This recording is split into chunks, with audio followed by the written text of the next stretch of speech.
ಹಗರಿಬೊಮ್ಮನಹಳ್ಳಿ ತಾಲೂಕಿನ ಹೂವಿನಹಡಗಲಿ ವಿಧಾನಸಭಾ ಕ್ಷೇತ್ರ ವ್ಯಾಪ್ತಿಯಲ್ಲಿ ಬರುವ ಸೊನ್ನ ಮತ್ತು ಮೋರಿಗೇರಿ ಗ್ರಾಮದಲ್ಲಿ ಕರ್ನಾಟಕ ಸರ್ಕಾರದ ಗ್ಯಾರಂಟಿ ಯೋಜನೆಗಳ ಅನುಷ್ಠಾನ ಪದಾಧಿಕಾರಿಗಳು ರಾಜ್ಯ ಉಪಾಧ್ಯಕ್ಷರಾದ ಮಾಜಿ ಸಚಿವ ಪಿಟಿ ಪರಮೇಶ್ ನಾಯ್ಕ್ ಪಂಚ ಗ್ಯಾರಂಟಿ ಯೋಜನೆಯ ಬಗ್ಗೆ ಜನರೊಂದಿಗೆ ಸಂವಾದ ಕಾರ್ಯಕ್ರಮವನ್ನು ನಡೆಸಿದರು. ಪಂಚ ಗ್ಯಾರಂಟಿ ಯೋಜನೆಯಿಂದ ಮಹಿಳೆಯರಿಗೆ ಹಾಗೂ ಸಾರ್ವಜನಿಕರಿಗೆ ರೈತರಿಗೆ ತುಂಬಾ ಅನುಕೂಲವಾಗಿದೆ. ಗೃಹಲಕ್ಷ್ಮಿ ಯೋಜನೆಯಲ್ಲಿ ಪರಿಶೀಲನೆ ಇರುವುದರಿಂದ ಸ್ವಲ್ಪ ತೊಂದರೆಯಾಗಿದೆ. ಮುಖ್ಯಮಂತ್ರಿ ಡಿಕೆ ಶಿವಕುಮಾರ್ ಅವರು ಕಾಂಗ್ರೆಸ್ ಪಕ್ಷದ ಗ್ಯಾರಂಟಿ ಯೋಜನೆಯ ಮಹತ್ವಾಕಾಂಕ್ಷೆಯನ್ನ ಎತ್ತಿ ಹಿಡಿಯುತ್ತಾರೆ.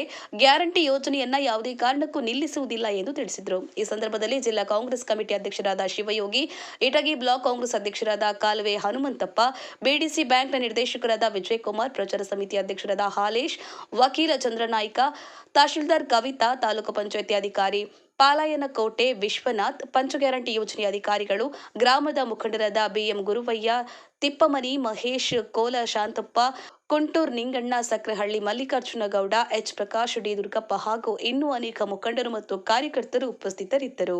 ಮ್ಯಾಗೇರಿ ಸಂತೋಷ್ ಸೊನ್ನ, ಹಗರಿಬೊಮ್ಮನಹಳ್ಳಿ. ಜೈ ಭೀಮ್ ನ್ಯೂಸ್ 24x7. ಇದು ಬಹುಜನರ ನ್ಯಾಯಕ್ಕಾಗಿ. ಬಡವರಿಗೆ ಈ ಕಾರ್ಯಕ್ರಮ ಎಷ್ಟು ಮಟ್ಟಿಗೆ ತಲುಪಿದೆ, ಏನಾದರೂ ನ್ಯೂನತೆಗಳಿದ್ರೆ ಅದನ್ನ ಸರಿಪಡಿಸ್ತಕ್ಕಂಥ ಜವಾಬ್ದಾರಿಯನ್ನು ಮಾನ್ಯ ಮುಖ್ಯಮಂತ್ರಿಗಳು ನನಗೆ ಇದನ್ನು ವಹಿಸಿದ್ದಾರೆ. ಆ ಹಿನ್ನೆಲೆಯಲ್ಲಿ ರಾಜ್ಯಾಧ್ಯಕ್ಷರಾಗಿ ಸನ್ಮಾನ್ಯ ಎಚ್ ಎಂ ರೇವಣ್ಣ ಅವರು ನೇಮಕ ಆಗಿದ್ದಾರೆ.